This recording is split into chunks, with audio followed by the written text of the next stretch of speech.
Hey guys, tonight we begin with the absolute worst people the Middle Ages ever produced.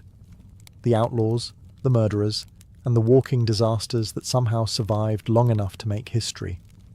So before you get comfortable, take a moment to like the video and subscribe, but only if you genuinely enjoy what I do here. And let me know in the comments where you're tuning in from and what time it is for you. It's always fascinating to see who's joining us from around the world.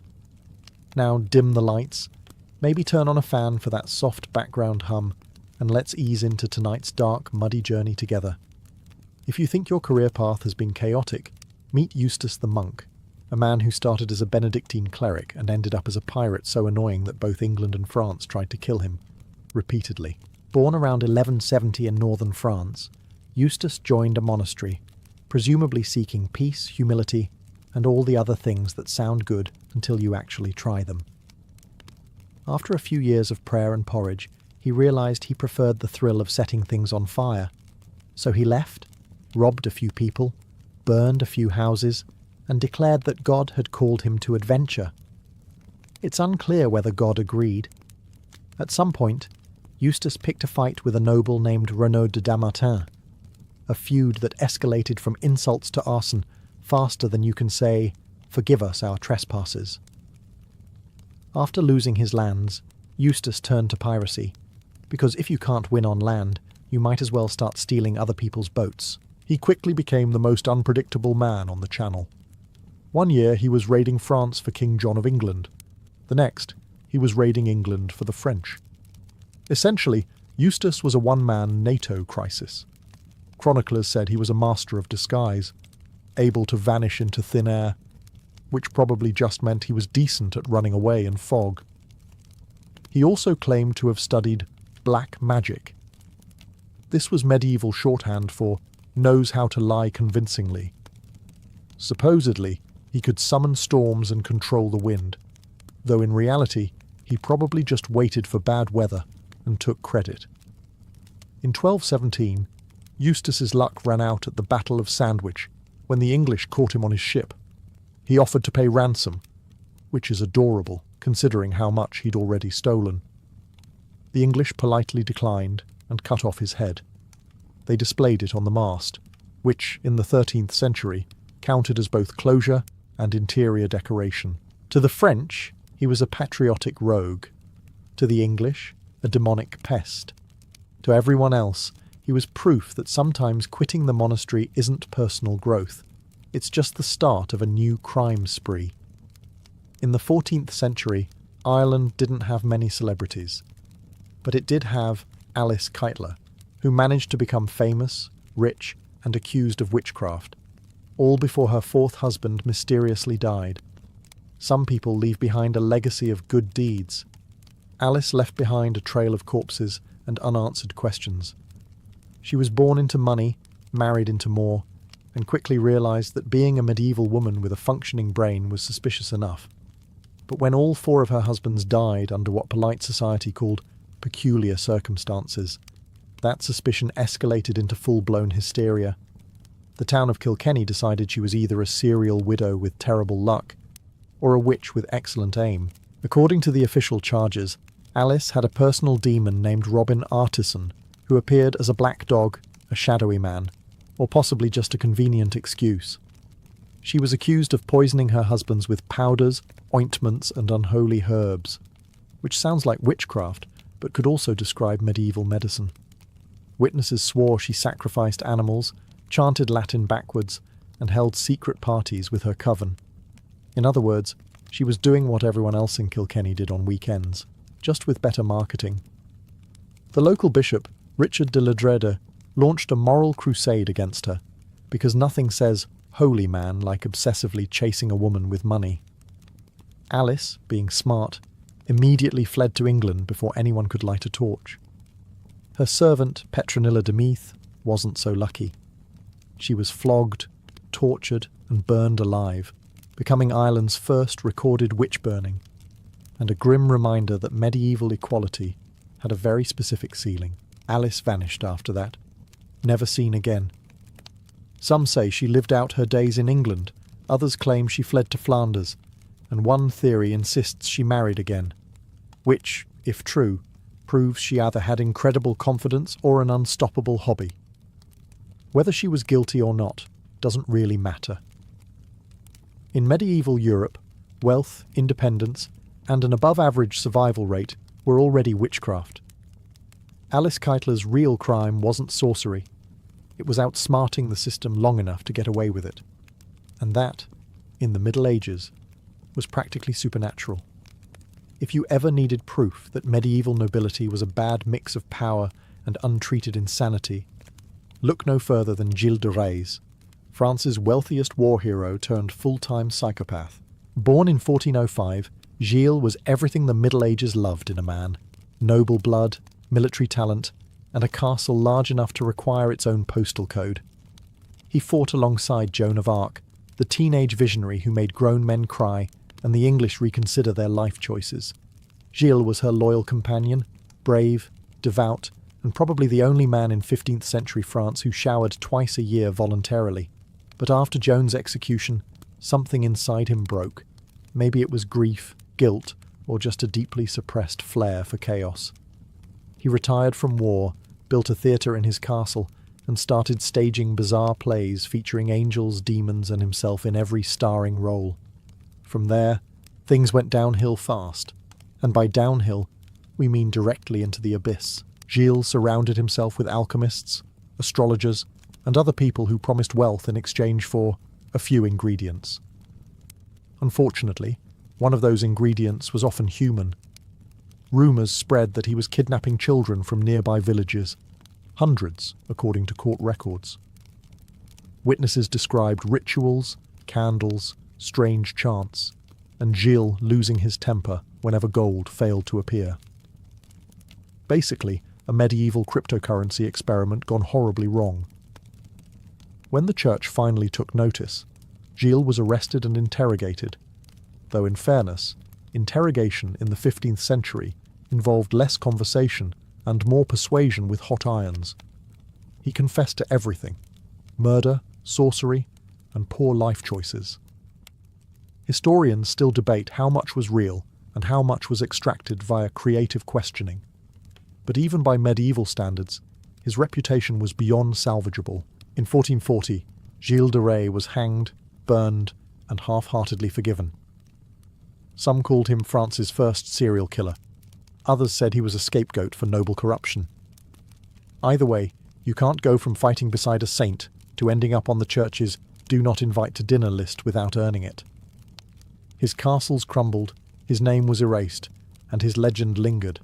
A man who started as a hero, died as a monster, and still managed to make nobility look worse than usual. Before Robin Hood was stealing from the rich and handing out questionable economics lessons, there was Hereward the Wake, England's original outlaw hero. Except unlike Robin, Hereward wasn't charming, generous, or even particularly polite. He was just furious, and honestly, who could blame him? Born around 1035, Hereward was a Saxon noble who didn't take kindly to William the Conqueror's whole invade England and replace everyone plan. When the Normans showed up in 1066, most Saxons submitted, shaved their heads, and learned to say, "we." Not Hereward. He looked at the new foreign rulers, looked at his confiscated lands, and decided passive aggression wasn't enough. He gathered a band of fellow exiles and declared war on basically everyone with a French accent. From the marshy region of Ely, he led raids on Norman garrisons, burned villages, ambushed knights, and occasionally liberated monasteries, by which we mean he robbed them blind and called it divine redistribution. His nickname, the Wake, probably meant the watchful, though it might also describe the constant stream of destruction left behind him. Chroniclers alternated between calling him a patriotic freedom fighter and a dangerous lunatic. Both are accurate. Hereward's greatest moment came when the Normans tried to invade Ely by building causeways through the swamp. He let them get halfway across, then set the whole thing on fire. Imagine the look on a Norman knight's face as he sinks into a burning bog. It's practically medieval performance art. For a while, Hereward was unstoppable, the mud-drenched menace of Anglo-Saxon revenge. But rebellions, like medieval plumbing, rarely ended well. Eventually the Normans bribed his allies, overran his base, and forced him to flee. Accounts differ on how he died. Some say he was killed by bounty hunters. Others claim he lived quietly, plotting one last ambush that never came. Either way, his legend outlived him. To the English, he became the symbol of resistance, the man who refused to bow. To the Normans, he was the bogeyman parents used to scare their children. And to historians, he's a reminder that being the last honest Saxon is a noble title. Right up until someone invents gunpowder, Scotland has given the world many things. Whiskey, bagpipes, and an unshakable reputation for bad weather. But somewhere in the damp 15th century, it allegedly produced Sawney Bean, a man so horrifying that even medieval chroniclers wrote about him with the tone of, "We honestly hope this isn't true." The story goes that Sawney Bean left home after deciding that honest work was beneath him, a sentiment shared by most aristocrats of the time. With his equally questionable wife, he settled in a coastal cave near Ayrshire, a location chosen for its convenient isolation and complete lack of witnesses. There, the pair began what can only be described as the worst family business in Scottish history, robbing and eating travellers. Over the years, they allegedly produced a brood of children and grandchildren, 48 in total, who all shared two things: a love of meat and an aversion to sunlight. The Beans ambushed travellers along lonely roads, looted their belongings, and brought the bodies back to their cave for storage. Picture a medieval Costco, but everything's human and it smells worse. The clan lived this way for decades, undetected, feasting on the occasional tourist and decorating their home with what historians tactfully call remains. Eventually, suspicion grew when entire groups of travellers started disappearing. Locals blamed witches, wild beasts, and foreigners, the usual suspects, until one victim escaped and led authorities straight to the Bean family buffet. When the search party entered the cave, they reportedly found barrels of salted human flesh, piles of bones, and enough limbs to open a small museum. The Beans were captured and taken to Edinburgh, where King James himself supposedly ordered their immediate execution. No trials, no mercy, just medieval efficiency. The men were dismembered alive. The women and children followed soon after. Justice, 15th century style, horrifying, effective, and slightly overcooked. Modern historians suspect the whole thing might be exaggerated, or even entirely fabricated. Medieval Scotland wasn't exactly known for its investigative journalism. Still, the legend of Sawney Bean endures, because nothing captures the human imagination quite like an entire family choosing cannibalism over a 9-to-5 job. Whether he existed or not, Sawney Bean remains the most terrifying reminder that sometimes the real monster isn't in the castle. It's living rent-free in a cave by the sea. If you thought the Middle Ages were chaotic enough, imagine adding organised crime into the mix. Not the flashy kind with suits and cigars, but one run by people who smelled like turnips and carried knives made from farm tools. Welcome to the Thieves Guild, the medieval version of corporate networking for people who preferred pickpocketing to productivity. In most medieval cities, crime wasn't just tolerated, it was practically a career path. You could be a mason, a tanner, or if you had nimble fingers and a flexible sense of morality, a thief. The guilds of craftsmen had apprenticeships, training, and codes of conduct, and so did the thieves. In London, Paris, and Venice, thieves formed loose organisations where skills were passed down like family recipes. One pinch of stealth, one distraction, and a quick exit through the nearest sewer. They even had initiation rituals. New recruits swore loyalty, learned hand signals, and occasionally cut purses from dummies before moving on to actual people. In Paris, these groups were known as the coquillards, while in England, they operated out of city slums like Southwark, the kind of neighbourhood where even the rats locked their doors at night. Authorities knew about them, of course, but medieval law enforcement was inconsistent. Constables were unpaid, corrupt, or asleep, and prisons were so unsanitary that most criminals preferred getting caught in winter just for the indoor heating. In some cases, officials struck deals with thieves, collecting taxes in exchange for looking the other way. Yes, medieval police protection rackets were a real thing, but make no mistake, the Thieves' Guild wasn't all romance and rebellion. It was brutal business. Disobedient members were punished harshly, often by losing a hand. Ironic, considering the hand was their main tool of trade. And if you betrayed your guild, you disappeared faster than a merchant's coin purse on market day. Still, they thrived. In a world obsessed with hierarchy and privilege, the guilds gave common criminals a strange sort of dignity. Thievery became an art, and survival itself a profession. In short, if you ever find yourself time-travelling to the Middle Ages, keep one hand on your wallet, and if someone bumps into you twice, congratulations. You've just contributed to a centuries-old economy. The 18th century was a strange time, not quite medieval anymore, but still dirty enough to qualify spiritually.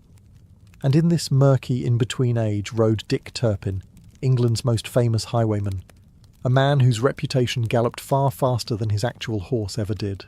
Turpin was born around 1705 to a butcher's family, which should have been a stable, respectable trade. But Turpin preferred taking meat the quick way, from other people.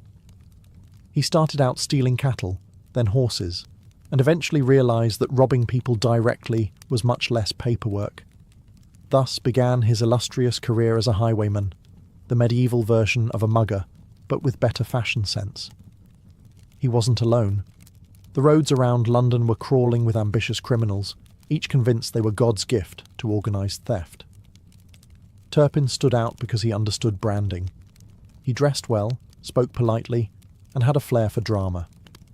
Victims reported being robbed with great civility, which, to be fair, was more courtesy than they'd get from the tax collector. Soon, pamphlets and newspapers began romanticising him as a gentleman bandit. Plays were written about his daring escapes, especially one where he allegedly rode his horse Black Bess from London to York, nearly 200 miles in a single night. It's a great story, but entirely fictional. The real Turpin couldn't ride that far without stopping for a drink, a robbery, and possibly another drink. Behind the myth, Turpin was less charming. He was violent, crude, and not exactly loyal to his friends.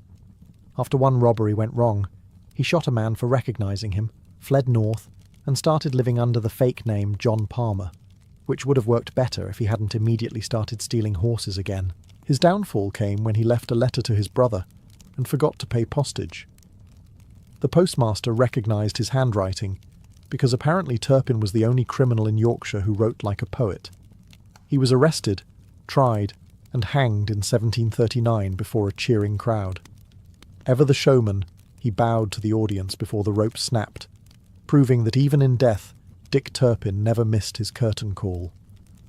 His legend lives on, polished by centuries of bad history and good storytelling.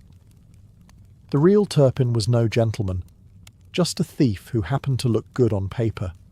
If the phrase holy warrior sounds like a contradiction, meet Fra Moriale, the monk who turned salvation into a side hustle and war into a full-time subscription plan.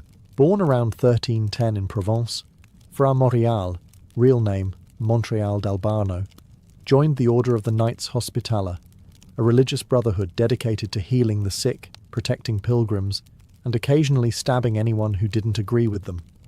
He took vows of poverty, chastity, and obedience, and then, like so many monks with ambition, decided all three were negotiable. After a few years of holy work, Morial realised the world offered better pay outside the monastery. So, he reinvented himself as a condottiero, a mercenary commander in Italy, because nothing says devotion like selling your sword to the highest bidder. Italy in the 14th century was a buffet of conflict. City-states, popes and petty lords all fighting over who had the fanciest banners. Morial fit right in. He founded the Great Company, a gang of professional soldiers so large it could conquer small countries. They fought for whoever paid them most, and when no one paid them, they fought anyway. They looted villages, held cities for ransom, and treated neutrality as a temporary medical condition. Morial's army even sacked the Papal States at one point, which didn't do wonders for his resume in heaven. He became fabulously rich, buying castles, gold, and, according to one chronicler, a bed fit for a cardinal and morals to match. His soldiers admired him, civilians feared him, and nobles reluctantly admitted that his invoices were always accurate. But like all men who confuse luck for divine approval, Morreale pushed too far. By 1354, his greed had alienated everyone, including the Pope. He was captured in Rome and executed by order of the Senate, who, in a rare burst of efficiency, killed him before he could bribe them. His body was thrown into the street, where the locals celebrated by looting his corpse. Irony, medieval edition. Fra Morreale's story is proof that you can take the man out of the monastery, but you can't take the monk out of moral bankruptcy. He died as he lived, loudly, profitably, and just slightly off script from the Bible. In 15th century France, long before the Mafia or MI6, there was a shadowy organisation known as the Coquillards, a criminal network so sophisticated it could have written a PowerPoint on medieval corruption for beginners.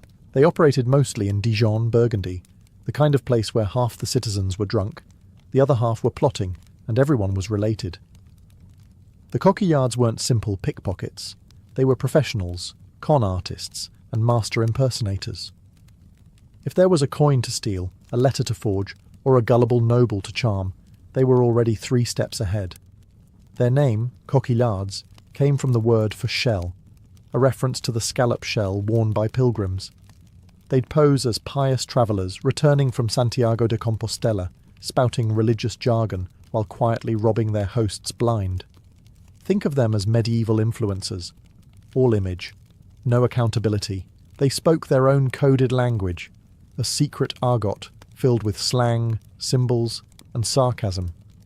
This wasn't just street talk, it was a full-blown subculture.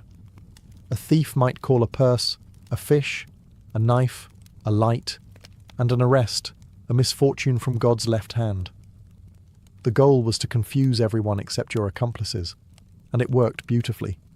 Even the court transcripts from their trials read like riddles written by people who'd smoked questionable herbs. The Coquillards specialised in fraud. They sold fake relics, a booming business in a country obsessed with saintly finger bones, wrote counterfeit documents, and ran travelling scams where one thief distracted a crowd while another relieved them of their belongings. On slow days they forged royal seals, a risky but profitable way to turn parchment into profit. Their downfall came when local authorities realised that an entire town was being outsmarted by men in stolen robes. The Duke of Burgundy launched a crackdown, arresting dozens. The trials were bizarrely theatrical. Some thieves defended themselves in flawless Latin, which was probably more shocking than the crimes. A few were executed, others disappeared, and the rest simply renamed the guild and carried on. Though officially erased, the Coquillards never really died. They just evolved into every scam, grift, and Ponzi scheme that came after. In a way, they were pioneers, not of honesty or morality, but of the timeless human dream, making money without actually working for it. If the Mediterranean had its glamorous pirates with earrings and poetry, the Baltic Sea got the opposite. Frost-bitten psychopaths who smelled like fish and despair. Meet the Hanseatic pirates, also known as the Vitalian Brooder, or, in less romantic English, the Victual Brothers. Yes, they were named after food. Nothing strikes fear into sailors like being boarded by men called the Snack Squad. The Vitalian Brooder began with good intentions, always a red flag. Around the late 14th century, the Duke of Mecklenburg hired them to deliver supplies, victuals, to Stockholm, which was under siege by the Danes. The pirates did their job, got paid, and then, as every mercenary does eventually, realised crime was far more fun than employment. Soon, they stopped delivering supplies and started stealing everything that floated. They raided merchant ships, kidnapped crews, and held coastal towns for ransom. The Hanseatic League, a network of medieval trade cities that basically ran northern Europe like a corporation, tried to stop them, but the pirates were too good at their jobs. Their motto allegedly was, "God's friends and the whole world's enemies," which doubles as a perfect Twitter bio. They didn't just rob ships, They disrupted economies. Grain prices skyrocketed, trade collapsed, and entire cities started paying them protection money. Imagine being extorted by men who couldn't spell extortion. Their base was the island of Gotland, which they turned into a pirate republic, complete with taverns, loot markets, and presumably some of the worst seafood in history. By the early 1400s, they had become the medieval version of organised chaos, plundering one day, selling stolen goods to bishops the next. Even the Teutonic knights tried to fight them, which went about as well as you'd expect. Holy men in heavy armour versus drunk sailors with axes. Eventually, the Hanseatic League united its fleets and crushed the pirates in a series of naval battles. Those captured were executed publicly, not because of moral outrage, but because the merchants were tired of explaining insurance claims. Still, the legend of the sea wolves endured. They were cruel, cunning, and occasionally patriotic if the paycheck was right. In the end, they proved what every empire eventually learns. If you feed pirates long enough, they stop delivering and start dining on you instead. If medieval Germany had Netflix, Peter Nears would have had his own true crime docuseries, probably titled Witchcraft, Murder, and Bad Life Choices. Born sometime in the 16th century, Nears was a wandering bandit who took career criminal to disturbing new heights. He started small, highway robbery, theft, the occasional stabbing, but quickly realised the competition was fierce. So, like any good entrepreneur, he diversified. His new niche? Satanic serial murder, because apparently medieval crime had a marketing department. Contemporary pamphlets claimed Nears murdered over 500 people, including pregnant women, whose unborn children he supposedly used for dark rituals. The number alone is ridiculous. He would have needed an HR department to manage that workload, but the fear he inspired was very real. He allegedly carried a bag filled with magical items, including unborn hearts, candles made of human fat, and probably a few regrettable lunch leftovers. Locals swore he could shapeshift, turning into animals to escape capture, which sounds absurd until you remember that medieval Europe thought frogs were morally suspicious. The church and state launched massive hunts for him, but Nears was slippery. He had sympathisers everywhere, innkeepers, beggars, fellow bandits, and bribed them with stolen goods. To many peasants he was both terrifying and impressive, a man who defied all laws, human and divine, and managed not to die immediately. But crime, like medieval plumbing, always ends badly. In 1577, Nears was captured once and escaped. The authorities were so embarrassed they executed his accomplices twice just to be sure. He vanished again, only to resurface years later near Neumarkt, when a local innkeeper noticed his bag of suspicious contents. Word spread fast, and within hours the most wanted man in Europe was arrested while trying to enjoy a quiet meal. His execution was designed for maximum discomfort. He was tortured for 2 days, broken on the wheel, and finally dismembered, a method medieval bureaucrats considered thorough closure. The crowd reportedly cheered, partly out of justice and partly because in 1581 public execution was the best entertainment available. Whether he was truly a black magician or just a violent lunatic, Peter Nears remains medieval Europe's worst resume. A man so evil they needed 2 religions and 3 torture devices to make sure he stopped existing.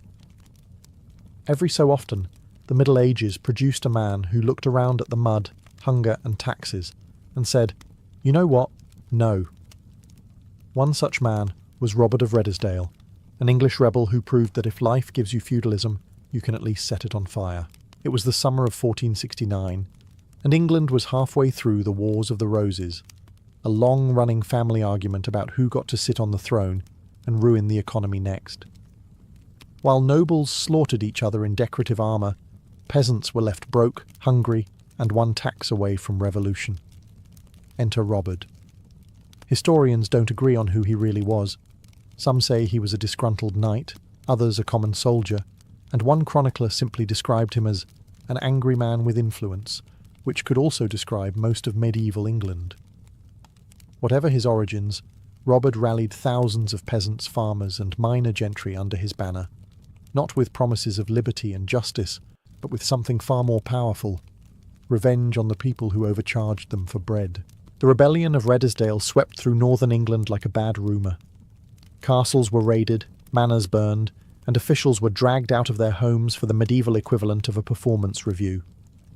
Robbert's army marched south, shouting slogans about reform, though it's likely most of them just wanted lunch and to see London once before dying. At first, it worked. Local lords panicked. The royal court trembled. Then, as with all medieval rebellions, reality arrived in the form of a professional army that didn't find peasant enthusiasm particularly intimidating. Robert's forces were crushed in a matter of days. Survivors were hanged, villages punished, and history went back to being written by people who didn't need to farm. Robert himself vanished, executed, assassinated, or maybe just melted into the countryside like the mud he came from. His name lived on mostly in warnings about the dangers of letting peasants think too much. Still, his rebellion left a mark. It showed that even in the rigid, God-ordained hierarchy of medieval England, there were limits to how much exploitation one man, or one village, could take. Robert didn't win, but he did what few dared. He reminded kings that pitchforks count as weapons too. Before James Bond, before the Mafia, before your favourite Netflix anti-hero, there were the Assassins of Alamut, a group so mysterious and terrifying that their name became a permanent addition to the human vocabulary. Today, assassin means killer. Back then, it meant people who could make a king sleep badly for the rest of his life. The story begins in 11th century Persia, where a brilliant and stubborn man named Hassan-i-Sabah decided that the Muslim world needed more discipline, more order, and far fewer people who disagreed with him. He founded a breakaway sect of Ismaili Muslims and seized a fortress in northern Iran called Alamut, a stone eagle's nest perched high in the mountains. From there, he created one of the most feared secret societies in history. The group's enemies called them the Hashashin, claiming they used hashish before missions, a slanderous detail most likely invented by people who didn't appreciate getting stabbed in public. In reality, the assassins weren't mindless zealots. They were professionals, quiet, educated, and patient. Their specialty? Political murder so surgical that entire wars changed course after one dagger. They infiltrated palaces disguised as servants, scribes, or occasionally enthusiastic gardeners. Then, when the time was right, they'd strike, clean, quick, and usually in front of an audience to make a point. Kings, generals, caliphs, and even crusader lords learned to check their food, their wine, and their bedchambers twice. A few got paranoid enough to start sleeping in towers surrounded by moats and guards, which worked beautifully right up until someone bribed the guards. The assassins never had large armies, but they didn't need them. Fear did most of their work. One well-placed killing could halt invasions, rewrite treaties, or encourage a ruler to suddenly rediscover humility. Even the mighty Saladin, conqueror of Jerusalem, nearly joined their target list twice. Eventually, their fortress was destroyed by the Mongols in the 13th century, because nothing survives a Mongol invasion. Not cities, not walls, not even secret mountain cults. But their legend refused to die. The word assassin spread west with the Crusaders and into every language on earth. And though the men of Alamut vanished centuries ago, their message remained timeless. Sometimes the sharpest political argument is a very small, very well-placed knife. If you lived in medieval London and still had your money by sundown, congratulations. You'd just beaten the city's most popular sport, not getting robbed. Because long before bankers invented creative theft, there were the cutpursers, the silent professionals who turned pickpocketing into an Olympic event. London in the Middle Ages was crowded, chaotic, and profoundly sticky. Narrow streets crammed with markets, pilgrims, prostitutes, and goats created the perfect ecosystem for petty crime. While preachers warned of sin, the cutpursers quietly relieved them of their collection coins. They didn't mug or stab. That was amateur work. A good cutpurse was an artist. The blade had to be sharp, the hand steady, and the timing perfect. The name says it all. These thieves literally cut the strings on your coin pouch. A single slice and the purse vanished into the crowd. Some worked alone, others teamed up. One would bump you in the market, another would accidentally distract you with a sermon on salvation, and by the time you said amen, your week's wages had gone to hell. Apprentices learned their trade the same way as blacksmiths or bakers. A young thief would train under a master, practicing on dummies or more likely drunkards. Success required a calm demeanour and absolutely no conscience. Medieval law punished theft brutally, but public hangings were so common that thieves treated them as networking events. If your mentor got executed, you inherited his customers. And it wasn't just men. London's female cut purses were legends in their own right, often posing as flower sellers, laundry girls, or repentant sinners. One 14th century woman named Nan Hackett reportedly worked church aisles during Mass, specialising in noblewomen who closed their eyes too long during prayer. The authorities knew what was happening, but were often in on it.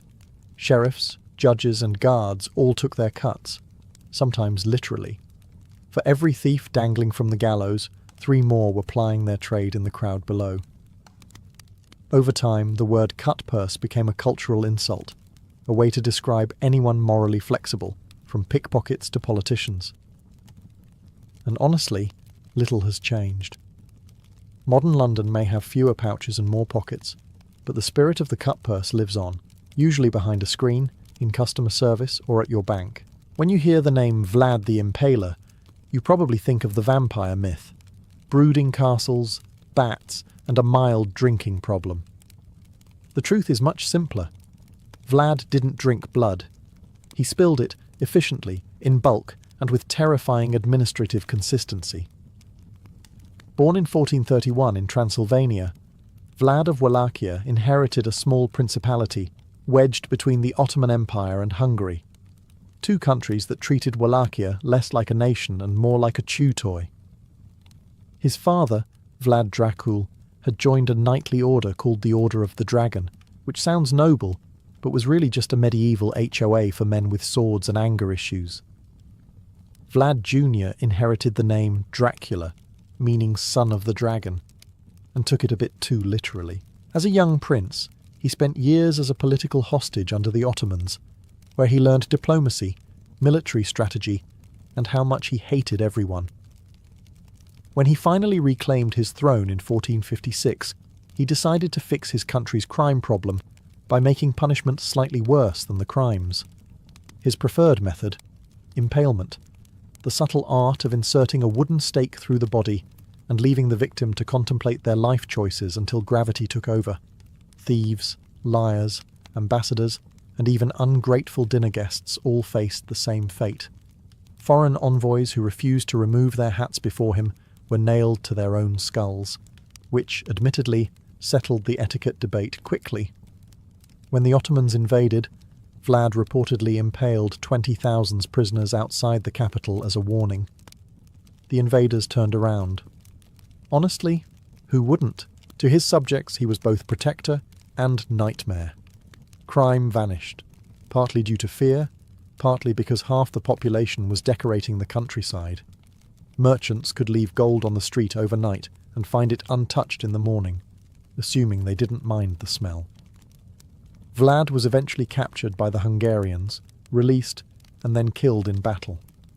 His head was sent to the Sultan in a jar of honey, because even medieval villains appreciated presentation. Centuries later, Bram Stoker turned him into Count Dracula, making him immortal in a far less sticky way. But the truth remains, Vlad the Impaler wasn't a monster of myth. He was something rarer, a man so committed to law and order that he made hell look like a management seminar. Babylon, June 323, BCE. The air is thick with heat and the smell of roasted meat, incense, and ambition. Alexander the Great, the man who had crossed deserts, stormed cities, and bent empires to his will, sits at the head of a long marble table. Around him, his generals laugh too loudly and drink too much, their laughter masking exhaustion and quiet fear. The feast is meant to celebrate plans for a new campaign into Arabia, but it feels more like a man daring the gods to notice him one last time. He's 32 years old and undefeated in battle, yet his body shows the toll of conquest. Scars crawl across his arms like faint white lightning.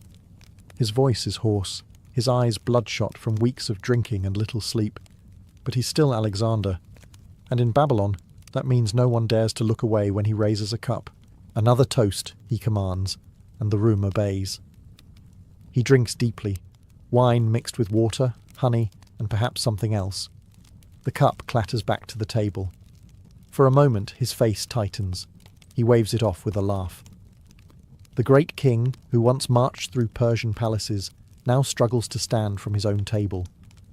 Some say it began there. A sudden pain, a fire in his belly that would not go out. Others claim he was struck by fever days earlier, while inspecting the canals near the Euphrates. But among his inner circle, whispers begin to form like cracks in marble. Cassander, Antipater's son, had every reason to want him dead. Others had been humiliated, pushed aside, terrified that Alexander's plans to be worshipped as a god would destroy what was left of their fragile loyalties. That night, the music grows louder to drown the tension. Wine flows like the river outside Babylon's gates. The torches burn low, painting the marble walls in flickering gold. And somewhere between laughter and delirium, the conqueror of the world begins to shiver. No one yet dares to say it aloud, but something irreversible has started. The man who never lost a battle may have just lost a fight his sword could not win, one that began with a single drink at Babylon. The morning after the banquet, Babylon stirs under a punishing sun. The palace servants whisper, "The king has fallen ill." At first it seems harmless enough. Alexander has endured worse. He's survived arrow wounds, lung infections, and the kind of exhaustion that kills ordinary men. A little fever. That's nothing. Or so they think. He wakes drenched in sweat, his body trembling as though the whole empire inside him was shaking apart. When attendants offer him wine, he waves it away, muttering that it burns his throat. His generals come to visit. Ptolemy, Perdiccas, and Nearchus, men who had followed him through deserts and rivers of blood. They find him pale, voice thin, yet still insisting on military reports. Even half delirious, he talks of troop formations and fleet construction, as if death itself were just another city to besiege. But the fever climbs higher. Within hours, he's unable to rise from bed. His commanders whisper in the corridors, trying to mask panic with politics. Was it malaria from the marshes near the Euphrates? Typhoid from contaminated water? Or something far less natural, poison slipped into the crater by a trembling hand the night before? Babylon is full of suspects and full of fear. Days pass. The fever worsens. His breath grows ragged, his speech slurred. The same man who once ran beside his troops, shouting orders with unbreakable clarity, now struggles to form words. The royal physicians are summoned, their hands shaking as they press cold cloths to his forehead. Some recommend purging, others prayer. None dare admit they are powerless. Still, Alexander refuses to believe his body has betrayed him. "I'll recover," he rasps, as if saying it aloud could make it true. He asks for his armour, demands to see his soldiers, but can't even lift his head. Each day, the rumour spreads further. The king is dying. The streets outside the palace fill with uneasy crowds, soldiers clutching their spears, servants crossing themselves against evil spirits. Inside his chamber, Babylon's greatest conqueror lies burning with fever, whispering plans to invade Arabia even as his strength drains away. The man who had faced armies without fear now faces his final, unseen enemy, one no spear can pierce and no strategy can outwit. By the fifth day, Babylon's royal palace feels less like the seat of an empire and more like a tomb waiting to be sealed. The once bustling halls have gone eerily quiet. Servants move in silence, guards whisper, and courtiers trade glances heavy with dread. The doctors come and go like ghosts, their eyes avoiding the generals. They've run out of explanations. or courage. Alexander's fever has not broken. His skin glows with a sickly sheen, and his breathing is shallow, each gasp a small rebellion against whatever force has taken hold of him. His commanders, Ptolemy, Seleucus, and Perdiccas, gather in the antechamber, pretending to discuss military logistics. In truth, they're already calculating the impossible question: who rules the world when Alexander doesn't? No one dares to ask it aloud, but ambition has begun to stir beneath the sorrow. Babylon hums with concealed treachery. Every man in that chamber has dreamed at least once of wearing the crown, or at least holding a piece of the empire it represents. The longer Alexander lingers between life and death, the more dangerous the silence becomes. The king's voice, once loud enough to command thousands, is now barely a whisper. "Will I recover?" he asks the physicians. They bow, mutter assurances they don't believe, and flee the room as quickly as they entered. By evening, the corridors are filled with murmurs. Some claim the gods are punishing him for calling himself divine. Others whisper darker things. That poison, not plague, is to blame. Names are thrown around like daggers: Antipater, Cassander, Iolus, even Aristotle, his old teacher, rumoured to have provided the fatal recipe. Outside, soldiers kneel before the palace gates, praying for the health of their king. They followed him from Macedonia to India, across deserts and over mountains, believing he was untouchable. Now, for the first time, they sense the truth. He's mortal. That night, Babylon doesn't sleep. Torches burn low, casting long shadows over marble floors and terrified men. Inside the king's chamber, the sound of dripping water echoes softly, marking the hours. The physicians can do nothing but watch. The silence of the palace deepens, heavy and absolute, as if even the gods are holding their breath. By the 7th day, the fever has turned Alexander's chamber into a battlefield of whispers. His body lies motionless on a silk-draped bed, but his empire, from Greece to India, trembles on invisible fault lines. The generals gather daily at the palace, pretending to seek updates on his condition while secretly waging a different war, the one for succession. Perdiccas, the loyal lieutenant, claims he is only following Alexander's last commands, yet his eyes reveal calculation. Ptolemy, calm and smiling, masks ambition behind diplomacy. Seleucus stands silent, watching everyone, as if already measuring how long each man would last without a king to obey. The room reeks of incense, sweat, and deceit. The question gnaws at them all. Who inherits an empire built around one man's will? Alexander has no legitimate heir. His wife, Roxana, is pregnant, but the child's fate is uncertain. Some whisper that Heracles, his illegitimate son, could be proclaimed king. Others murmur that the generals should divide the realm, an idea that sounds like blasphemy, but tastes like freedom. Outside the sick room, Babylon's courtyards buzz with tension. The army waits, restless and suspicious. Macedonian veterans, hardened by decades of conquest, demand to see their commander. They will not take orders from anyone else. They mutter that if Alexander dies, they will choose their own leaders, a promise that chills the generals to their bones. Inside, the air grows staler by the hour. The royal physicians suggest rituals to appease the gods, desperate to look useful. Priests chant beside his bed, fanning the heavy incense smoke. Alexander, half-conscious, murmurs commands, perhaps to his troops, perhaps to shadows. His eyes open occasionally, glazed yet defiant. Even dying, he looks like a man about to issue an order that could change the world. The generals watch him, torn between loyalty and fear.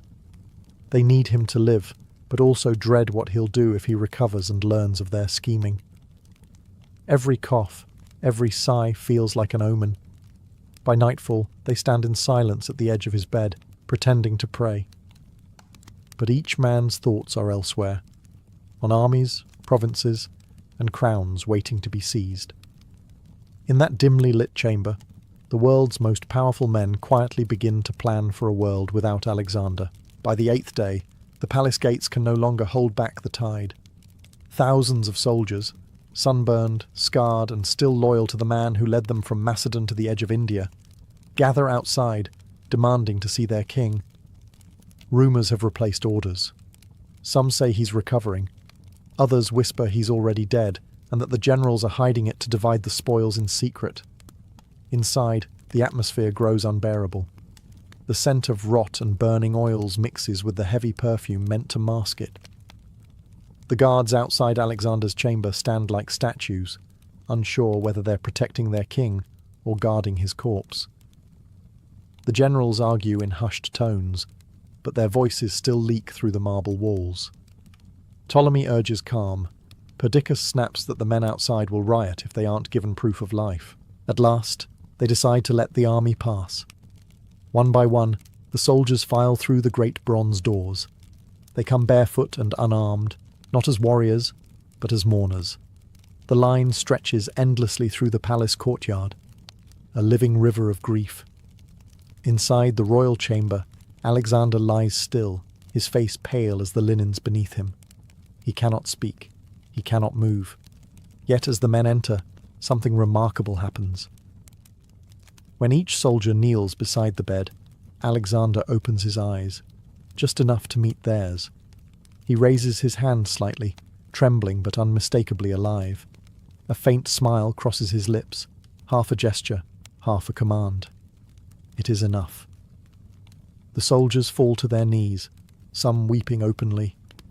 They whisper his name like a prayer. In their minds, he's still invincible, a god in human flesh who merely rests before the next campaign. But to the generals, the sight brings no comfort. They see the truth. The king who conquered the world can barely lift his arm. His strength is gone. His empire's glue, his charisma, his will, is evaporating. When the last soldier leaves, silence returns. The army outside chants his name into the night, unaware that the gesture they just witnessed was his final act of command. Inside, the torches flicker. Babylon holds its breath. The vigil has ended. The waiting for death begins. By the 10th day, the heat in Babylon feels unnatural, like the world itself has taken ill. Inside the palace, the air is thick with incense and despair. The greatest conqueror in history lies motionless, his chest rising only slightly with each breath. Around him, his generals, physicians, and servants hover in silence, pretending not to watch for the moment when his body gives out. Alexander's once bright eyes are half closed, pupils dull and unfocused. His lips move, forming words no one can hear. The physicians wet his mouth with water and honey, but he no longer swallows. The fever has hollowed him out, leaving only the echo of a man who once shouted orders above the clash of 1,000 spears. The generals draw close, knowing the end is near, but unwilling to face it. Ptolemy stands with folded arms, his face set in stone. Perdiccas paces like a caged wolf. Seleucus watches quietly, already calculating routes and borders in his mind. A few others whisper prayers to Apollo, Asclepius, even Zeus, any god who might take pity on the man who once believed himself divine. Then, at last, the silence breaks. Alexander asks for his soldiers.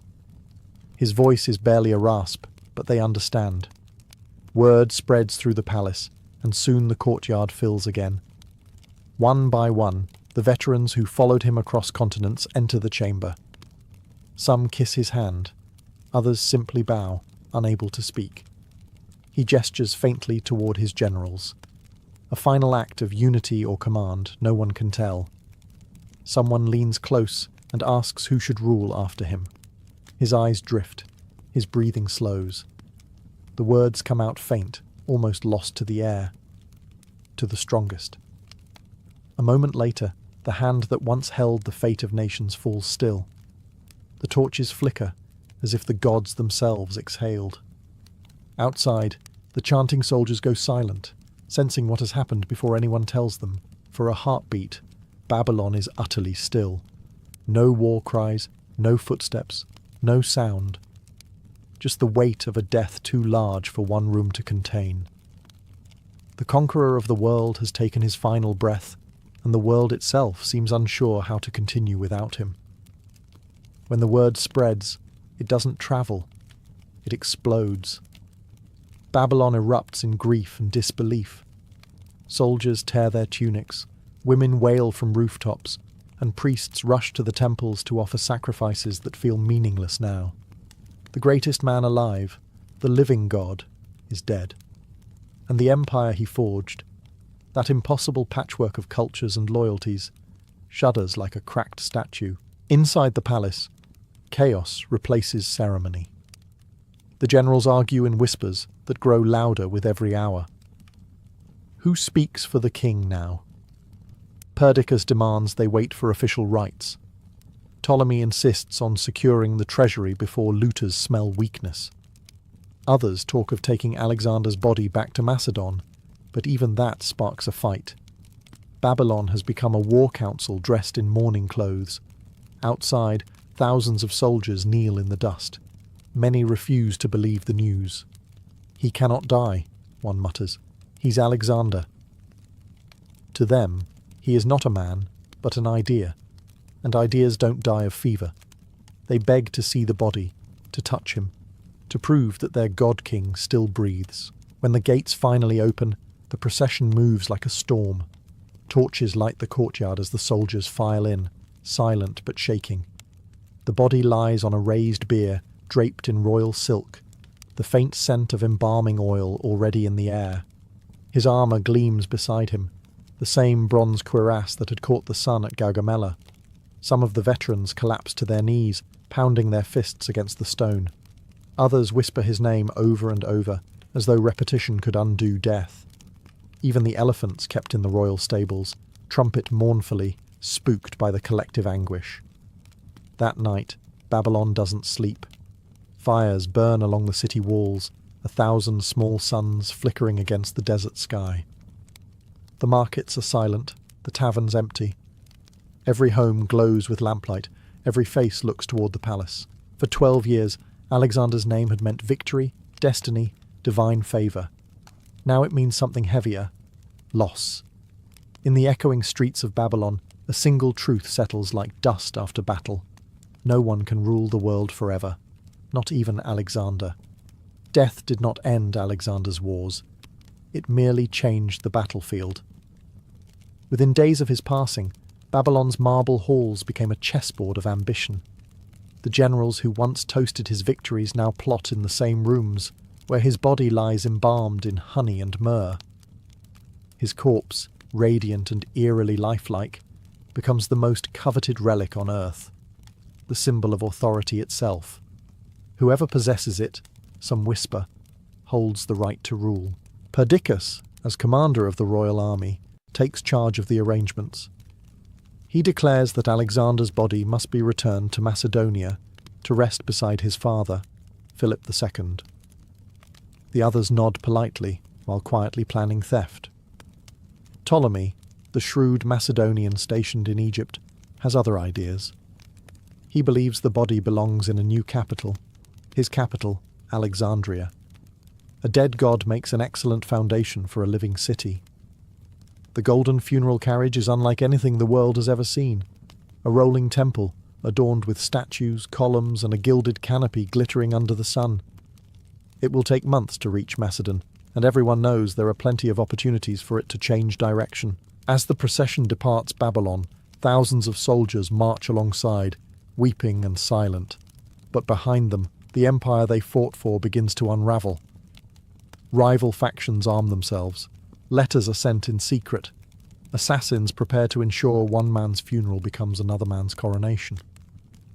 True to form, Ptolemy strikes first. As the funeral procession crosses Syria, his forces intercept it. The guards, realizing they're outnumbered, surrender the cart without bloodshed. Alexander's body is taken to Egypt, not to Macedon, not to his homeland, but to the sands of the Nile. When news reaches Babylon, outrage mingles with resignation. Some call it theft, others call it destiny. After all, Alexander had always admired Egypt, had even been declared the son of Zeus Ammon there. Perhaps, they reason, he wanted to rest where he was worshipped as divine. But for his former generals, the theft is no holy act. It's a declaration of war. The age of Alexander ends not with peace or mourning, but with a scramble for his ghost. The man who united the world in life now divides it in death. In the months after his death, Alexander's empire fractures like glass dropped from Olympus. The unity he'd forced through charisma and conquest collapses under the weight of human greed.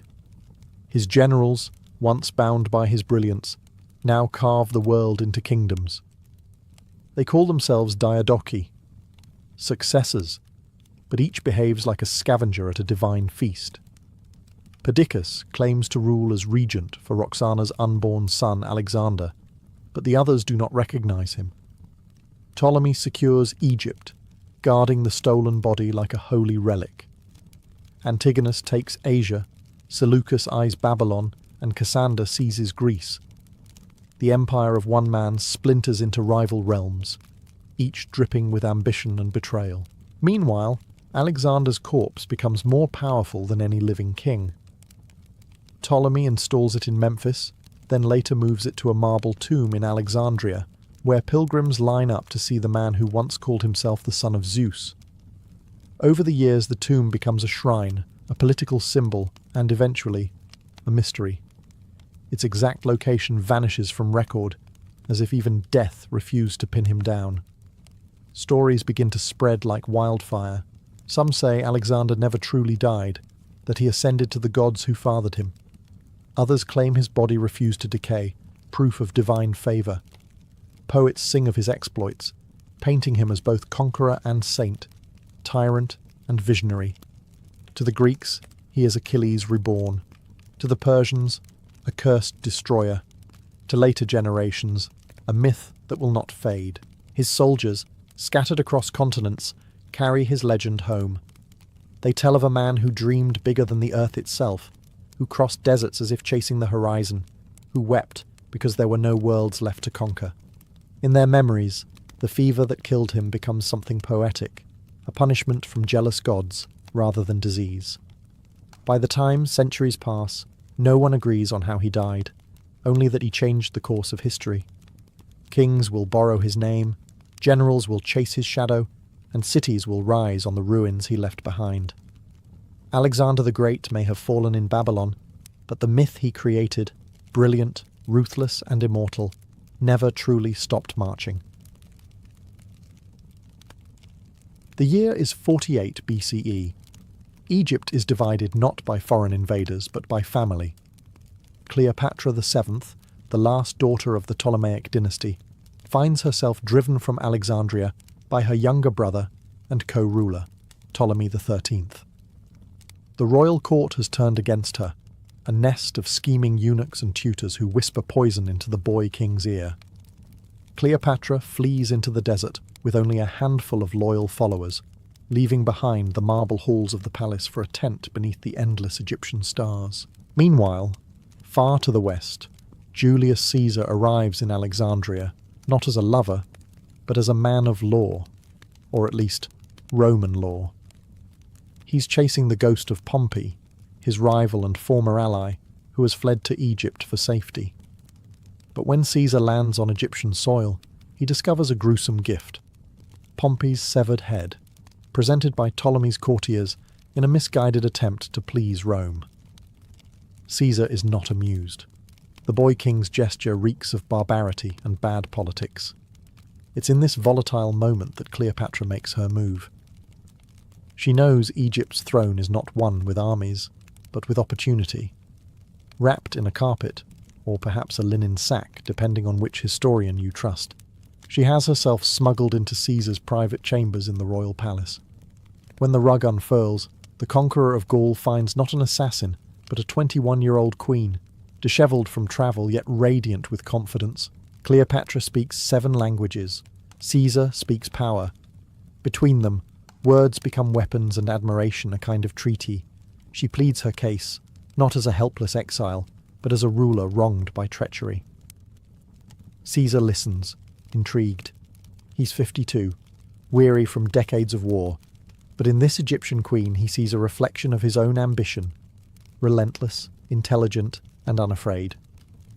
By morning, alliances are forged in silk sheets and strategy. Cleopatra regains an ally in the most powerful man in the world, while Caesar gains access to Egypt's immense wealth and grain supply, a lifeline for Rome. What began as a political calculation soon ripens into something far more dangerous, a partnership that will scandalize empires and change the course of history. Caesar's arrival in Egypt was supposed to be a diplomatic errand. Instead, it became a war zone. The moment he declared Cleopatra the rightful ruler, the palace erupted in chaos. Ptolemy XIII's advisors, especially the scheming eunuch Pothinus and the general Achillas, saw Caesar's decision as foreign interference. To them, Cleopatra wasn't a queen restored, she was a Roman puppet, and if Egypt's throne was to be defended, Rome itself would have to be expelled. The city of Alexandria, once the jewel of the Mediterranean, turned into a battlefield. The narrow streets echoed with clashing steel, while smoke from burning ships clouded the harbour. Caesar found himself besieged inside the royal quarter, trapped between the Egyptian army and the restless citizens who had once cheered their queen. For all his military genius, Caesar had come to Egypt with barely 4,000 men, hardly enough to hold a city of 500,000. Cleopatra remained by his side, calm amidst the chaos. She wasn't merely a figure of beauty in distress. She was calculating, persuasive, and perfectly aware that her survival was tied to his. Together, they transformed the palace into a fortress. Cleopatra used her knowledge of the local terrain and politics to outmaneuver her brother's supporters. Caesar, always the tactician, set fire to the Egyptian fleet to prevent it from blocking his escape, an act that accidentally spread to the Great Library, sending thousands of papyrus scrolls up in flames. The siege dragged on for months. Food grew scarce, morale weaker. Yet Caesar refused to retreat. He sent desperate calls for reinforcements, all while enduring attacks from land and sea. Cleopatra kept his resolve intact, offering both counsel and comfort. Historians later romanticized their partnership, but in truth, it was forged under the sound of catapults and the stench of burning tar. Then, salvation arrived. Roman reinforcements under Mithridates of Pergamon broke through the Egyptian lines. The tide turned swiftly. Ptolemy XIII's forces fled, and the young king himself drowned in the Nile, weighed down by his golden armour, a fitting end for a child monarch undone by pride and politics. As smoke cleared over Alexandria, Cleopatra emerged victorious, not just as Queen of Egypt, but as the woman who had tamed both a civil war and the most powerful general in the world. With her brother dead and Caesar's legions in command, Cleopatra finally reclaimed the throne that had been stolen from her. But victory in Egypt was never permanent, especially for a queen ruling under the watchful eye of Rome. To secure her legitimacy, Cleopatra followed Ptolemaic custom and married her surviving younger brother, Ptolemy XIV, a boy barely in his teens. It was a political formality, the kind of ceremony performed for tradition's sake, while the real power sat beside her, Julius Caesar. Alexandria was soon transformed from a war-torn city into a stage of spectacle and revival. Cleopatra ruled from the palace on the Mediterranean shore, resplendent in gold and lapis lazuli, while Caesar remained as her guest, or perhaps her captive by affection. The two ruled side by side, their every public appearance a careful performance of unity between Egypt and Rome. For the Alexandrians, she was Isis reborn, radiant and divine. For Caesar, she was proof that diplomacy could be seductive. Cleopatra's intelligence and charm left even hardened Roman officers in awe. She could disarm a council of generals as easily as she could quote philosophy. Caesar, who had spent his life surrounded by political games, found in her a partner who understood the stakes. Not just a lover, but an equal in ambition. The alliance was pragmatic at first, but the line between strategy and passion blurred quickly. Then came the news that changed everything. Cleopatra was pregnant. The announcement electrified Alexandria and horrified Rome. Caesar was already married, and no Roman law permitted marriage to a foreign monarch. Yet, in the palace gardens, Cleopatra glowed with triumph. The child she carried, later known as Caesarean, would be the living symbol of their union, a bridge between empires, or perhaps a fuse waiting to ignite them. While the courtiers whispered, Cleopatra began planning for the future. She strengthened Egypt's economy, reformed taxes, and restored temples left in ruin. To the common people, she was a goddess of prosperity. To Caesar, she was both temptation and political problem. Their relationship, already scandalous, had produced something dangerous, an air that could unite two worlds or plunge them both into chaos. And for the first time, Caesar began to realize that Cleopatra's love came with an empire attached. In 47 BCE, Julius Caesar finally prepared to return to Rome. The civil war still raged, and Mark Antony, his loyal lieutenant, needed him. Yet he did not leave alone. Cleopatra, now mother to his newborn son Caesarion, accompanied him down the Nile in what became one of history's most extravagant river journeys. The royal barge shimmered with purple sails, musicians played from the decks, and servants rode to the rhythm of flutes. The voyage was half celebration, half declaration. Egypt was reborn under its queen, and she had Rome's champion at her side. For a few precious months, they travelled together through temples and ancient tombs, the living symbols of a new divine pairing. Caesar as Dionysus, Cleopatra as Isis. But Rome was never far from Caesar's mind. He left Egypt reluctantly, promising to send for her later. Cleopatra, ever pragmatic, understood that love alone would not protect her or her child. She had to bind Egypt's fate to Rome's ambition. When Caesar returned to Rome, rumours preceded him. The Senate whispered that he had gone soft in Alexandria, that Cleopatra had bewitched him. They mocked her as the Eastern witch and called him her puppet. Caesar ignored them all. He had bigger plans, to reshape Rome into a monarchy under his sole command. Yet in private, he sent for Cleopatra. Against all advice, she arrived in Rome with her infant son, and an entourage that dazzled even the cynical Romans. Her arrival caused scandal. No foreign queen had ever been hosted in the capital with such honours. Caesar lodged her in his villa across the Tiber, within sight of the city, as if daring the Senate to protest. Cleopatra walked the streets with confidence, adorned in gold and Egyptian linen, a living challenge to Roman modesty. The people gawked, half fascinated, half offended. For Cleopatra, Rome was enemy territory dressed in marble. She spoke cautiously, observed everything, and charmed those who mattered, senators, philosophers, even Caesar's allies. Yet she knew she was walking on the edge of a blade. Caesar's affection protected her for now, but envy was already brewing in the marble halls of power. Behind the admiration and ceremony, daggers were being sharpened. Cleopatra had conquered Caesar's heart, but Rome's was another matter entirely. Cleopatra's stay in Rome was less a visit and more a spectacle, a living test of how much Caesar could bend the Republic before it snapped. The city had never seen anything like her.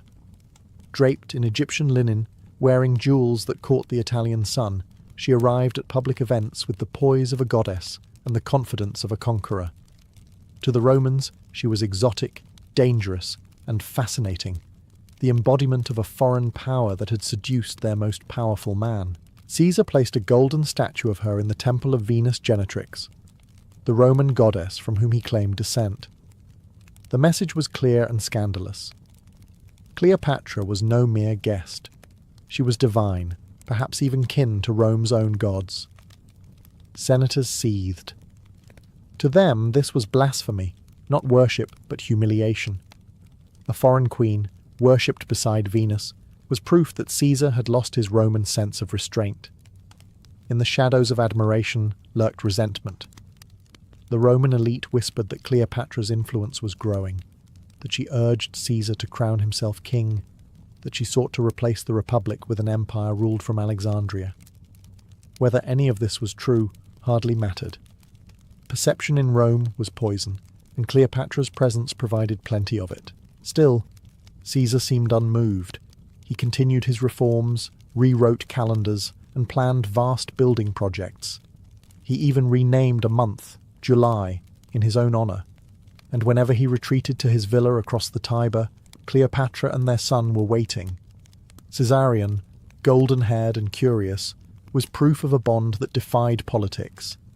Caesar never publicly acknowledged the boy as his heir, but everyone knew whose child he was. Cleopatra played her role carefully. She flattered senators, attended festivals, and presented herself as both queen and intellectual.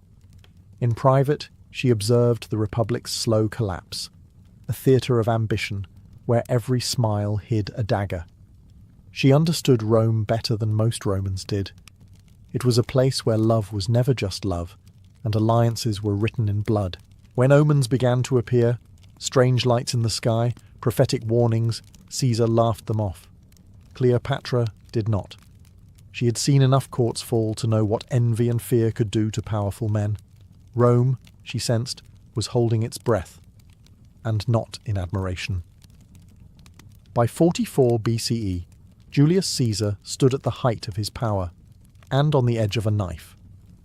He had been declared dictator perpetuo, dictator for life, an honour that sounded more like a curse to Rome's senators. Statues of him rose in the Forum, his image appeared on coins. To Romans who still clung to the illusion of the Republic, it was blasphemy. To them, Caesar had become what every Roman feared most. A king, Cleopatra watched the unfolding drama from her villa across the Tiber. She saw the shifting glances, the tense silences in the Senate. Her instincts, sharpened by years of palace intrigue, told her what Caesar refused to see. Power never rests unchallenged. She urged him to be cautious, to trust no one, but Caesar was too confident. He had survived battles, mutinies, and assassins before. In his mind, destiny was his ally. The omens grew darker. A seer warned him to beware the Ides of March. His wife, Calpurnia, dreamed of his death and begged him not to attend the Senate that day. Cleopatra's own priests, interpreting the stars, foresaw blood upon the eagle's seat. But Caesar laughed. "Cowards die many times before their deaths," he said, brushing off the warnings. On the morning of the 15th, he entered the theatre of Pompey, the irony of the location lost on no one. It was beneath the statue of his old rival that his fate awaited.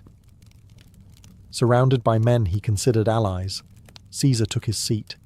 Then came the first dagger, and another, then 20 more.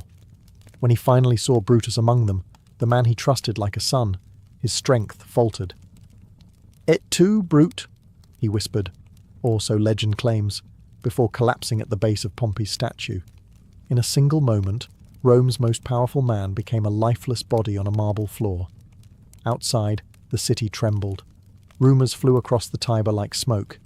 Caesar is dead. Cleopatra, hearing the news, locked herself in her quarters with Caesarion, her mind already racing. Love and politics had always been intertwined, and now both had drawn blood.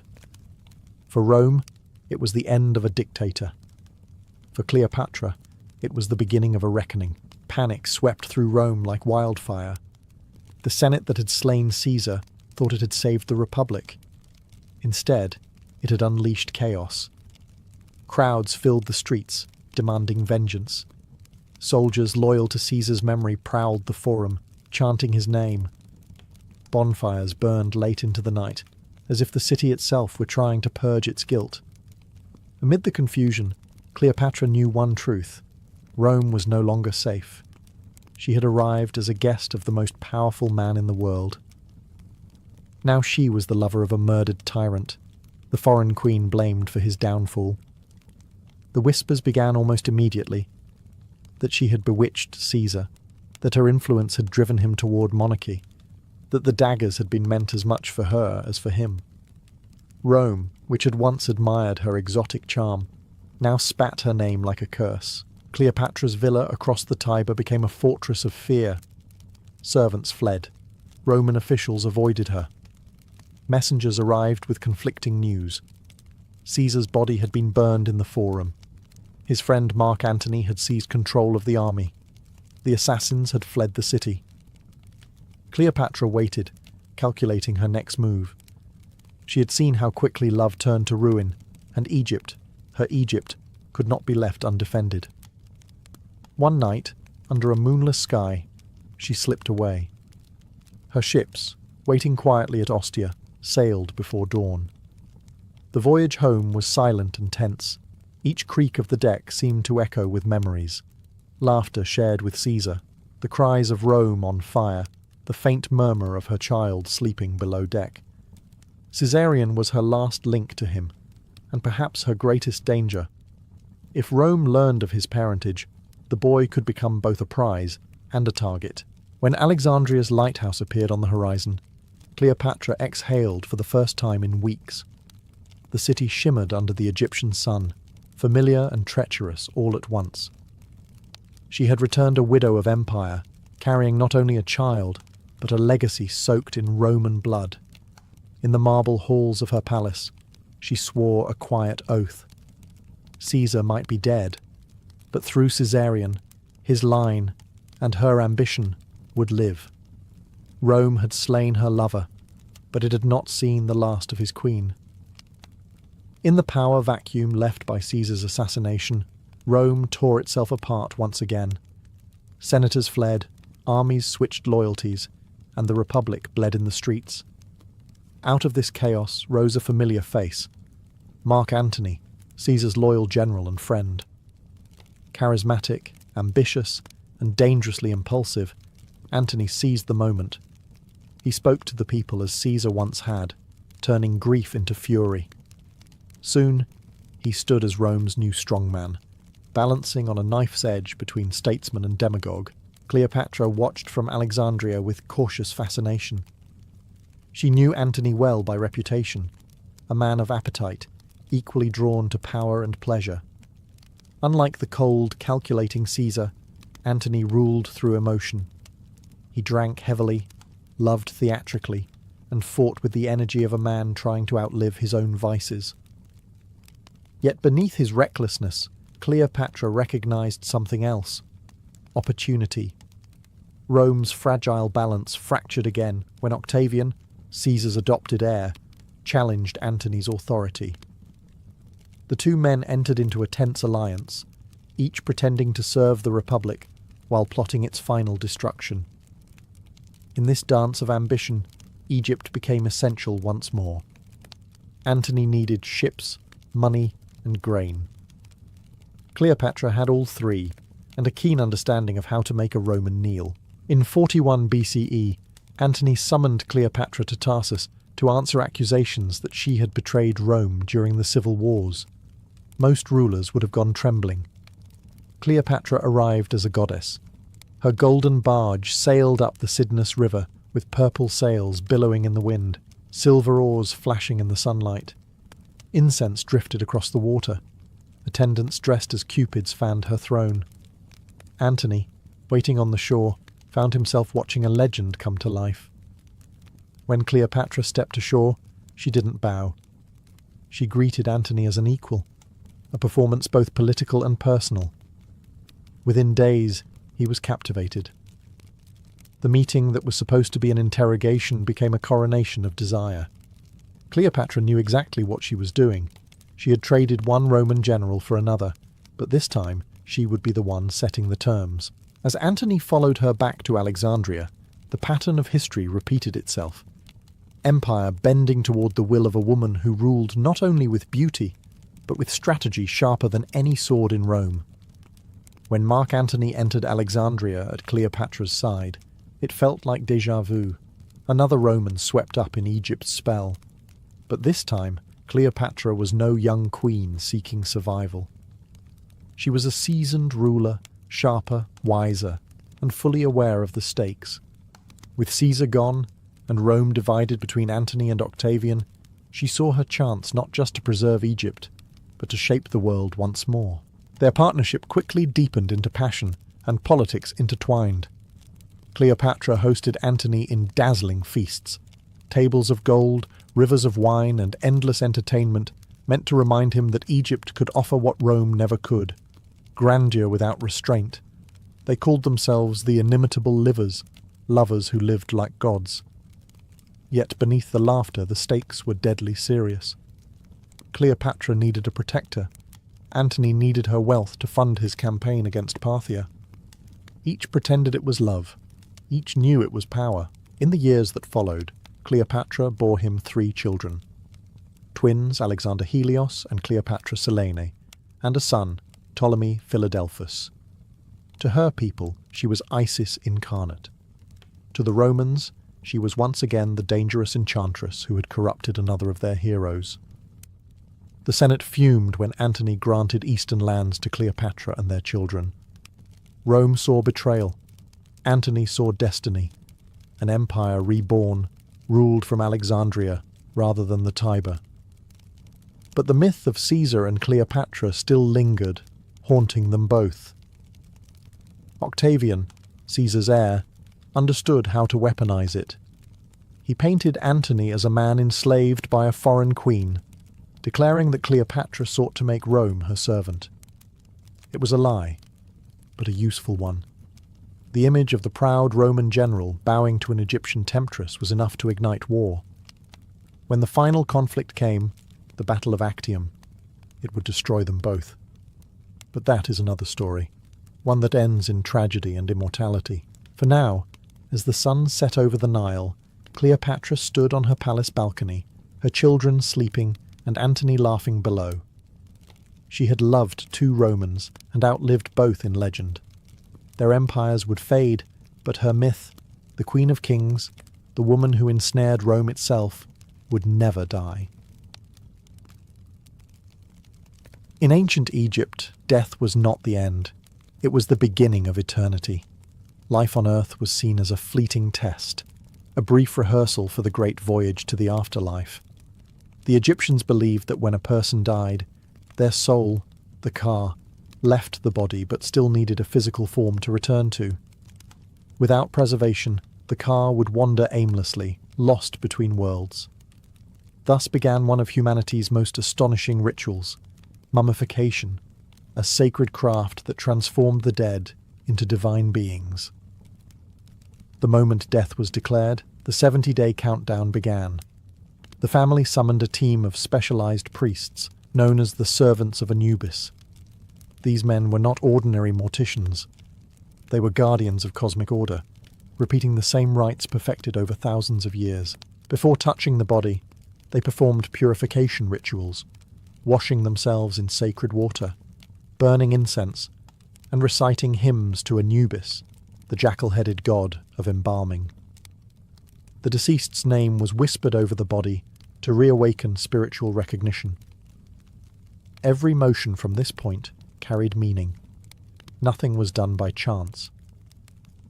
The priests worked in silence, except for the steady rhythm of chants. The workshop, known as the wabet, was filled with the scent of resins and natron salts. A painted effigy of Anubis stood nearby, its gaze fixed upon the proceedings, as if ensuring no mistake was made. The embalmers began by laying the body on a slanted stone table, washing it with palm wine and water from the Nile. This was both physical and spiritual cleansing. The Nile's waters symbolized rebirth.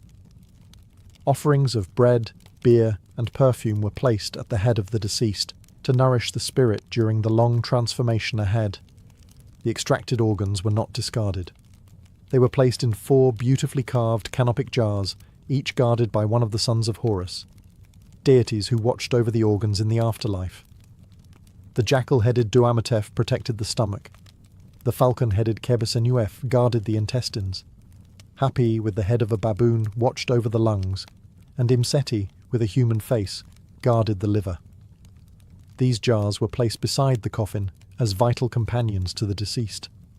Once the cavity was emptied, the priests washed it again with aromatic resins and stuffed it with bundles of clean linen, sawdust and spices, cinnamon, cassia and myrrh, to restore shape and scent. Then the body was sewn shut, the cut concealed beneath wax and resin. In that silent chamber, the priests had not just dissected flesh, they had restructured the human form into a vessel worthy of eternity. With the organs removed and the body cleansed, the next stage of the journey began, the drying. This was the longest and most crucial phase of mummification, lasting 40 full days. The goal was simple, but divine: to remove every trace of moisture, every sign of mortality. For the Egyptians, decay was chaos, and chaos had no place in the order of eternity. The priests carried the body to a slanted stone table inside a cool, dry chamber. There, they surrounded it with natron, a natural salt harvested from Egypt's desert lakes. This mixture of sodium carbonate and bicarbonate was seen as a gift from the gods, capable of drawing out the corrupting forces of the earth. The body was completely buried in it, covered head to toe like a seed planted in sacred sand. Days turned into weeks. The desert air worked in harmony with the natron's power, slowly pulling the moisture from flesh and bone. Inside the chamber, the silence was absolute. No prayers, no movement, only time doing its invisible work. The priests visited occasionally to inspect the progress, offering incense and chanting hymns to Anubis, thanking him for protecting the body during its transformation. Meanwhile, the family waited outside, observing the 40-day vigil. They brought offerings, bread, beer, oils, and flowers, to ensure the soul's peace during this liminal state. The deceased was believed to hover between worlds, neither alive nor dead, suspended in divine preparation. When the time came to lift the body from its salty tomb, what emerged was astonishing. The flesh had darkened and tightened, the features preserved in uncanny clarity. Fingers, lips, even eyelashes often remained intact, a human form frozen in time. The priests gently brushed off the remaining natron and washed the body once more in fragrant oils, restoring suppleness to the skin. This moment marked the first true glimpse of eternity. The person lying on the table no longer belonged to the realm of the living, but to the gods. The priests anointed the body with sacred resins, sealing it from decay and perfuming it for its celestial voyage. 40 days had passed, but in Egyptian belief, so had mortality. The human body, once frail and fleeting, had been refined into something divine, the eternal vessel of the soul. After 40 days of drying in natron, the body was no longer flesh, but form. A vessel hardened and purified, ready to receive divine life once more. Now began the stage of restoration, when the priests of Anubis reassembled the body, restoring its dignity and preparing it to be recognized by the gods in the afterlife. The embalmers gathered around the table, their hands dipped in fragrant oils, cedar, myrrh, frankincense, and lotus. Each oil served a ritual purpose. Some softened the skin, others warded off decay, but all carried spiritual significance. As they anointed the limbs, they recited invocations to Osiris, Lord of the Dead, and to Hathor, Goddess of Beauty and Rebirth. The body was not merely preserved, it was reawakened. Every finger and toe was wrapped separately in fine linen soaked in resin. The priests whispered the name of the deceased with each binding, ensuring that no part of the person's identity would be lost. Amulets were placed between the layers, small charms carved from gold, faience, or lapis lazuli. Each symbol served a protective role: the scarab to renew life, the eye of Horus to grant healing, the ankh to ensure resurrection. The heart amulet, shaped like a sacred beetle, was placed carefully over the chest. It was the most important charm of all, for it protected the heart during the weighing of the soul in the Hall of Ma'at. According to belief, if the heart betrayed the deceased by speaking of their sins, this amulet would silence it, ensuring safe passage to eternal peace. Next, the priests stuffed the body cavity with resins and perfumed linen to restore its shape and fragrance. The limbs were adjusted, the mouth slightly opened, symbolically allowing the soul to breathe again. Then, the chief embalmer, masked as Anubis, touched the forehead with his bronze tool, blessing the body with words known as the ritual of transformation. By the time the anointing was complete, the once human figure had become divine. The scent of oils filled the chamber like incense from the heavens. To the priests, this was the moment of rebirth, the soul's return to its purified temple. The mortal had been reshaped into something eternal, a body now worthy of being called the house of a god. The wrapping was the most sacred and symbolically charged stage of mummification, a ritual that transformed the body from a mortal shell into an eternal being. The priests approached it as both ceremony and craft, moving with rhythmic precision, guided by prayers older than the pyramids themselves. The body, now cleansed and anointed, was placed upon a long wooden board. Linen strips, sometimes hundreds of meters long, were prepared from the finest flax. Each bandage was purified with incense and oils before touching the skin. The process could take 15 full days, not because it was slow, but because it was sacred. Every layer was a spell, every knot a prayer. The wrapping began with the fingers and toes, each digit encased separately to preserve the individual's physical identity. Then came the hands, feet, and limbs. The priests spoke the deceased's name during every turn of cloth, ensuring the spirit would remember itself. As the layers grew thicker, amulets were inserted between them, over the heart, the throat, and the abdomen, each one carrying protection for a specific danger in the afterlife. At the chest, a large scarab amulet was placed, inscribed with spells from the Book of the Dead. Its purpose was profound. It silenced the heart during divine judgment, preventing guilt from condemning the soul. Over the throat, the priests laid an amulet of the Jed pillar, the symbol of Osiris, to ensure stability and resurrection. Every placement followed cosmic logic, a map of eternity stitched into linen. Once the torso and limbs were sealed, the head received special attention. The face was wrapped gently, layer upon layer, leaving the features smooth and serene. Resin was brushed across the surface to harden the wrappings and bind them into one body, unified, eternal. The final bandages were arranged in intricate diamond patterns, creating the recognizable form of the Egyptian mummy. A golden mask, or painted cartonnage for those of lesser rank, was placed over the face, representing the divine image the deceased would wear forever. When the priests stepped back, the human was gone.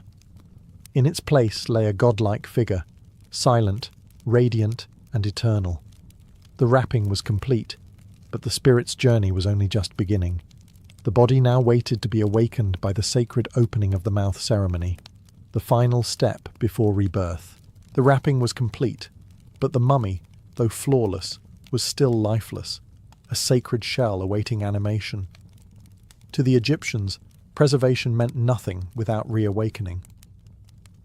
The opening of the mouth ceremony was the most profound ritual in the entire process, for it restored the senses of the deceased and reconnected body and soul.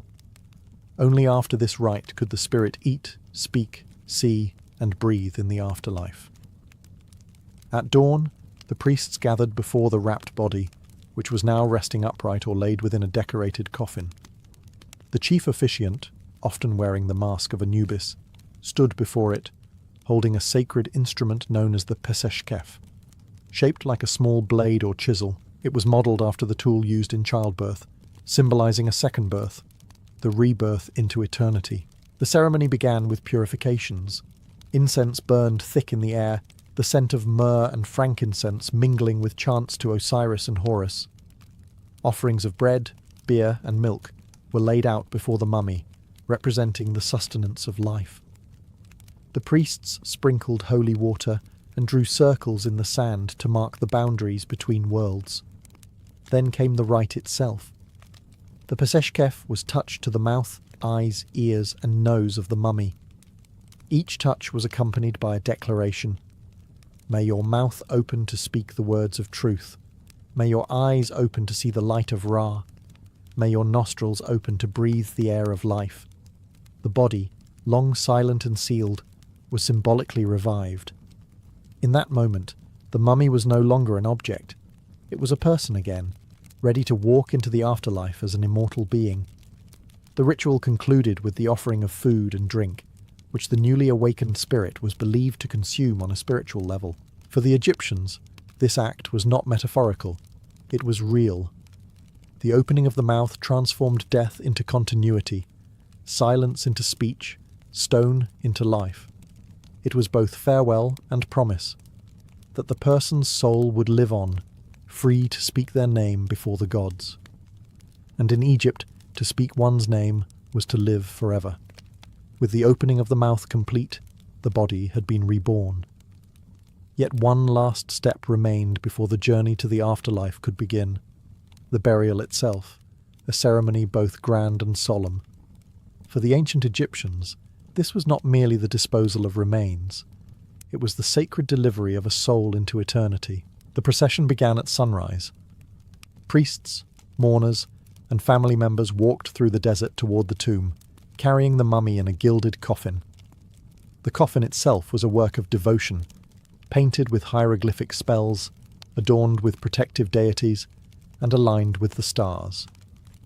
Beneath its surface, every symbol whispered of resurrection: the wings of Isis, the eye of Horus, the ankh of life.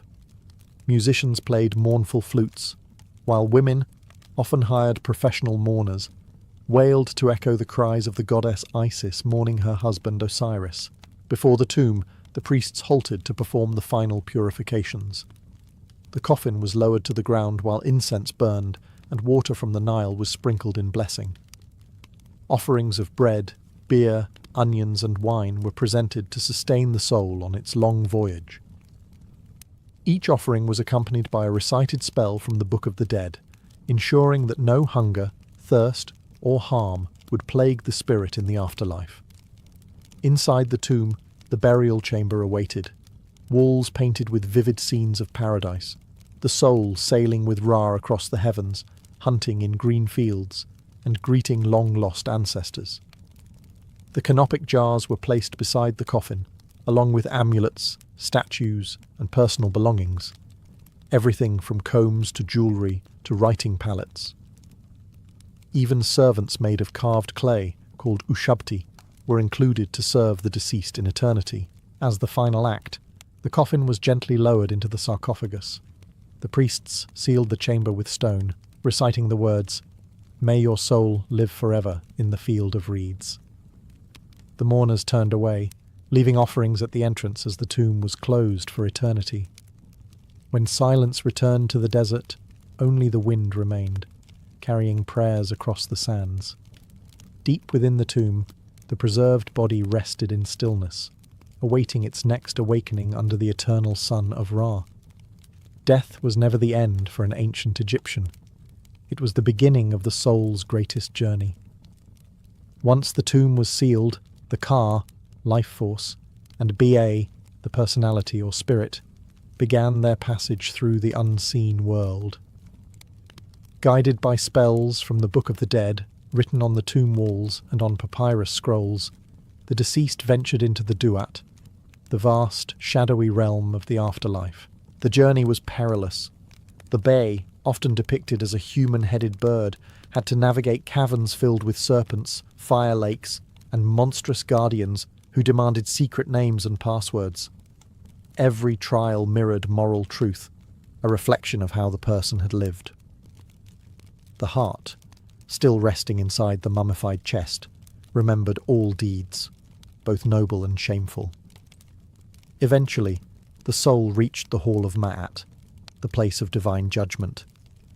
There, before the 42 gods, Anubis weighed the heart on a golden scale against the feather of Ma'at, the symbol of truth and cosmic balance. Thoth, the ibis-headed god of wisdom, recorded the result. If the heart was light, it meant the person had lived with integrity. If heavy with sin, it was cast to Ammit, the devourer, part lion, crocodile, and hippopotamus, who would consume it, ending the soul forever. For those who passed the test, Osiris himself, the resurrected god of the underworld, welcomed them. "You are justified," he declared.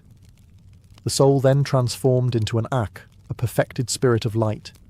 Freed from the trials of mortality, it sailed across the sky with the sun god Ra, watching dawn and dusk forever. In Egyptian belief, this was the ultimate victory, not to escape death, but to master it. The preserved body in the tomb ensured the car could return whenever it wished, resting in comfort among the offerings of food, drink, and incense left by family. The soul, meanwhile, roamed freely between earth and the heavens. Through ritual, prayer, and craftsmanship, the Egyptians had turned death into art, the art of becoming eternal. To them, immortality was not a dream. It was a skill, learned and perfected, layer by sacred layer, beneath the burning sun of Egypt.